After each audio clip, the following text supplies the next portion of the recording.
the Fever's 5-game winning streak. Sparks take the tiebreaker over Indiana. The Indiana Fever continued their remarkable resurgence in the 2025 WNBA season with a gritty 78-74 victory over the Seattle Storm on Sunday, 3rd August, securing their 5th consecutive win and moving their season record to a solid 17-12. What made this win particularly impressive was that it came without their marquee star, Caitlin Clark, who has now missed 7 straight games and 16 overall in the regular season due to a lingering lower body injury. While many critics initially feared that Clark's absence might derail Indiana's playoff hopes, the Fever have instead evolved into a balanced, tenacious unit, learning to thrive even without their top scorer and playmaker. Sunday's win was not just a triumph of talent but of grit, strategy, and unity.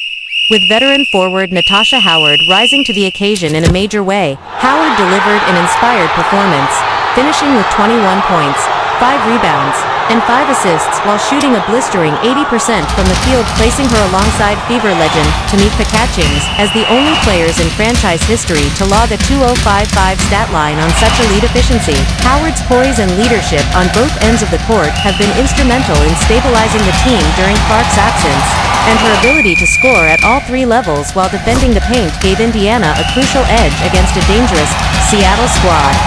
Alongside her, Sophie Cunningham added fuel to the fire, chipping in 17 points, 5 rebounds, and 2 assists over 33 relentless minutes.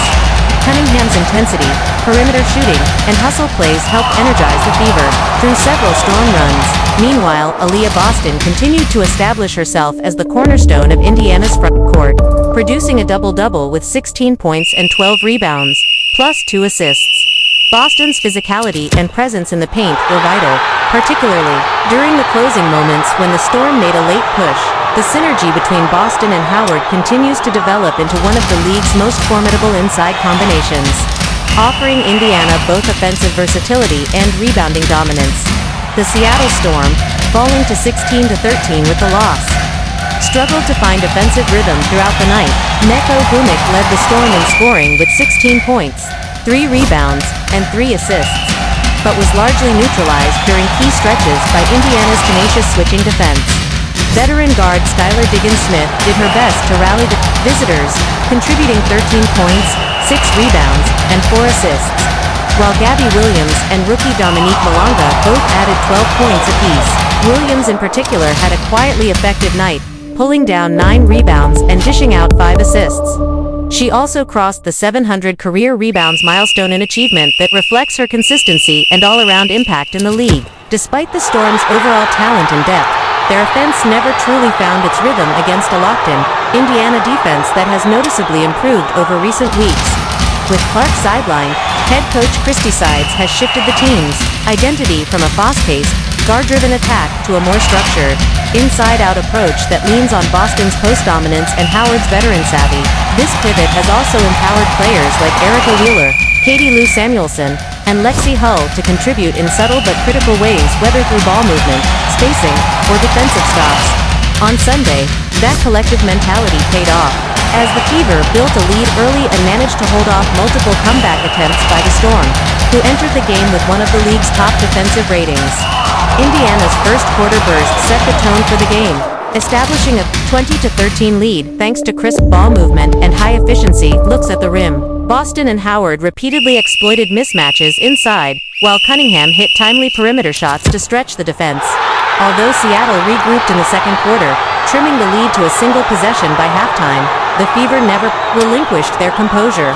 Their defense forced Seattle into contested shots, and their rebounding, particularly on the defensive glass, limited second chance opportunities. The third quarter saw a flurry of back-and-forth scoring, with both teams trading baskets and defensive stops. Ogumic briefly caught fire, hitting a pair of tough mid-range jumpers, but Indiana answered through a pivotal sequence, a corner 3 by Cunningham, a baseline turnaround from Boston, and a pick-hand pop jumper from Howard. That stretch gave the Fever breathing room, and although the Storm clawed back within 2 points late in the fourth, a critical offensive rebound by Boston followed by a clutch mid-range bucket from Howard essentially sealed the win. The final minutes were tense, with the Fever nursing a narrow lead and the Storm trying to extend possessions by playing the foul game. Free throws from Howard and Wheeler ultimately kept Indiana ahead, and the Gainbridge Fieldhouse crowd roared in approval as the final buzzer sounded. What's becoming increasingly clear is that the Indiana Fever are no longer a one-player show. Yes, Caitlin Clark's star power and generational playmaking have been crucial to the Fever's identity and brand resurgence. But this recent 5-game win streak has proven that the team is evolving into a resilient, multifaceted threat. Clark's absence has, ironically, brought out the best in her teammates, forcing them to elevate their roles and find a shared rhythm. Natasha Howard's veteran presence has been a stabilizing force, while Boston's development into a nightly double-double machine is rapidly making her one of the most respected post players in the league. Cunningham's emergence as a clutch shooter and defensive disruptor further strengthens their case as a playoff-bound unit. Sunday's victory also carried deeper emotional undertones. With each passing game that Clark misses, the stakes grow higher not just for Indiana's playoff seeding, but also for her eventual reintegration into a team that's learning to win without her. Will Clark's return disrupt the chemistry, or elevate it to an even higher level? That remains to be seen. What's certain is that her absence has forced this team to mature quickly. It's no longer about waiting for Caitlin to rescue them, it's about earning every win through collective effort. From a statistical standpoint, Indiana's shooting efficiency was a key differentiator in Sunday's matchup. The Fever shot over 48% from the field, including critical makes in the paint and mid-range, while Seattle hovered below 41%, hampered by long droughts and forced attempts. Turnovers were another pivotal factor. The Storm committed 14, compared to Indiana's 9, many of which were converted into fast break points by the Fever. The bench contributions, while modest in scoring, played an outsized role defensively, helping maintain the team's energy levels and defensive integrity across 4 quarters. Looking ahead, the Fever find themselves firmly in the playoff mix with just a few weeks remaining in the regular season. Their win over Seattle, a team with championship aspirations and an elite roster, sends a message to the rest of the league. Indiana is no longer just the Caitlin Clark show. They're deep, they're tough, and they're capable of closing games in crunch time. As Clark continues to rehab, the coaching staff remains optimistic about her return before the postseason. But until then, this Fever squad is proving that belief, discipline, and accountability can carry them just as far. Sunday's win was more than just a number in the standings. It was a testament to how far this young team has come, how much they've learned, and how well they've adjusted under adversity. From the post-game celebration to the determined looks on players' faces, one thing was unmistakable. The Indiana Fever are no longer building, they're here, they're ready, and they're hungry for more. Go along with 3 blocks. Late, with speed again! No! The Indiana Fever continued their stunning ascent in the WNBA landscape with a resilient and strategically impressive 78-74 win over the Seattle Storm on Sunday, August 3, 2025, marking their 5th consecutive victory and pushing their season record to 17-12. But the real headline wasn't just the win itself, it was how they won, and more specifically, how they've continued to win without the generational star power of Caitlin Clark. With Clark missing her 7th straight game and 16th overall this season due to a lingering quad and groin injury, many expected the Fever to falter. Yet here they are finding new ways to win and showcasing a kind of depth, balance, and mental toughness that championship-caliber teams are built on. In a game defined by momentum swings and big-time performances, the Fever showed they weren't just surviving Clark's absence, they were growing from it. Right out of the gate, Indiana looked sharp, composed, and locked in defensively. They opened the first quarter with dominant energy and precise execution, taking advantage of every opportunity they created. Natasha Howard was a big reason for that early spark, going a perfect 3-4-3 from the field for 6 points in the opening quarter, establishing both her shooting rhythm and Indiana's interior dominance. Her mid-range touch and ability to exploit mismatches in the post forced the Storm to collapse defensively, which opened up perimeter looks for her teammates. By the end of the first quarter, the Fever led 17-6, holding Seattle to single digits thanks to physical defense, aggressive rebounding, and a commitment to disrupting passing lanes. While the Fever didn't post an explosive scoring total early, they did something just as valuable: they set the tone. In the second quarter, Indiana continued to lean on Howard, who maintained her elite shooting performance and showed veteran savvy with her shot selection. She repeatedly found soft spots in the defense ran the floor in transition, and helped direct traffic on both ends. As halftime approached, the Fever had extended their lead to 42-34. With Howard leading all scorers with 12 points on impeccable efficiency. Sophie Cunningham, who has emerged as a critical piece of the Fever's rotation during Clark's absence, added 10 points of her own by the break, combining hustle with clutch outside shooting.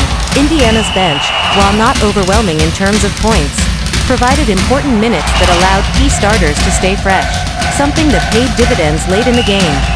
But if the first half belonged to the Fever, the third quarter belonged to the Storm. Seattle came out of the locker room with urgency, locking down defensively and pushing the pace. They outscored Indiana 20-6 in the third quarter alone, turning an 8-point deficit into a 58-54 game heading into the final frame. This was the kind of momentum swing that usually spells trouble for young or undermanned teams. But what stood out was Indiana's response. They didn't panic. They regrouped. And more importantly, they leaned into their identity, defense, smart shot selection, and team-first basketball. Sophie Cunningham led that late-game surge, finishing with a season-high 17 points, including 3 crucial three-pointers that kept Indiana from losing grip of the lead altogether during Seattle's third-quarter run. Cunningham's energy, grit, and leadership have filled a significant emotional and on-court void left by Clark. And her ability to stretch the floor while defending multiple positions has made her one of the Fever's most reliable two-way players. During this stretch, while the Storm continued to push for the win in the final quarter, getting strong contributions from Gabby Williams with 12 points, and Mika Ogwumik with 11, they couldn't close the gap. Williams, who also recorded 9 rebounds and 5 assists, crossed the impressive milestone of 700 career rebounds. A testament to her consistency and tenacity, even in a losing effort. Dominique Malonga also added a spark with 12 points, but, despite all their efforts, the Fever kept finding answers. With less than 2 minutes remaining and the game hanging in the balance, Natasha Howard came up big once, again drawing a foul under the basket, hitting both free throws, and then contesting a crucial layup attempt at the other end. Aliyah Boston, who had quietly racked up another double-double with 16 points and 12 rebounds, secured the rebound and helped reset the offense. From there, a perfectly timed assist from Erica Wheeler found Howard for a dagger, mid-range jumper, that effectively sealed the game at 78-74. When the buzzer sounded, there was no Caitlin Clark on the floor, no flashy logo threes or highlight reel assists, but there was a team standing tall, united, and fully in control of its own identity. Now holding a 9-7 record without Clark this season, the Indiana Fever have proven that they are not just a vehicle for one superstar, they're a fully functioning, deeply committed basketball team. What's perhaps most impressive about this stretch isn't just the win-loss record, it's the character of the wins. These aren't blowouts or lucko victories, they're hard-fought, well-earned, strategic battles won through effort, resilience, and a clear belief in one another. They've beaten playoff-caliber teams, handled adversity, made in-game adjustments, and shown poise under pressure. And that says a lot about their coaching staff, especially head coach Christy Sides, who deserves immense credit for managing rotations, adjusting game plans, and instilling a next-player-up mentality that is clearly resonating throughout the locker room. Consider how versatile this squad has become. Without Clark, they've leaned on Howard and Boston to dominate the paint, Cunningham to space the floor, and veteran guards like Erica Wheeler to manage tempo and facilitate offense. Lexi Hull and Katie Lou Samuelson have chipped in with timely defense and efficient shooting. Everyone knows their role, and everyone's playing like they trust the system.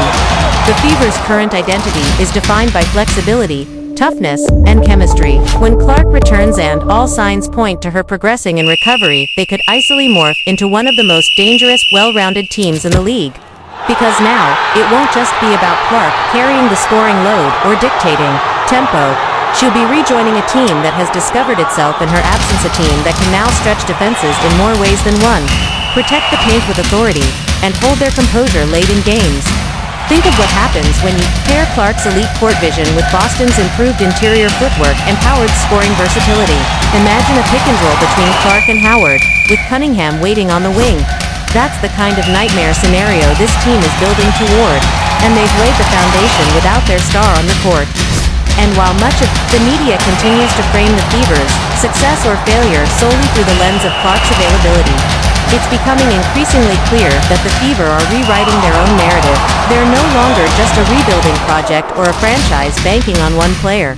They're becoming a full-fledged contender. A team that understands the value of every possession, the importance of rebounding, the necessity of trusting one another when the game tightens up. A team that doesn't make excuses but makes plays. So what does this mean moving forward? For fans, it means a more exciting, dynamic brand of basketball. For opposing teams, it means preparing for more than just Caitlin Clark. It means preparing for a Fever team that can beat you in multiple ways. And for Clark herself, it means returning to a system that is stronger than when she left Ida's system, ready to integrate her without relying solely on her to rescue games. In fact, her eventual return might not only elevate Indiana's offense to new heights but also extend her career by taking pressure off her to perform superhuman feats night after night. Less burden, more wins, that's the blueprint. And now, we want to hear from you. What do you think? Are the Fever proving that they don't have to depend entirely on Caitlin Clark to win? Or will her return take them to an entirely different level? Has the team's evolution changed the narrative around Clark's role, or will the spotlight remain squarely on her shoulders? Drop your thoughts in the comments below. We're eager to know how the WNBA community sees this turning point in Indiana's season, and if you enjoyed this breakdown, don't forget to like the video and hit that subscribe button. We're bringing you weekly updates, in-depth analysis, and full Caitlin Clark coverage as the playoffs approach. With the Fever on the rise and the postseason within reach, this is a story you won't want to miss. Thanks for watching, and we'll see you in the next one.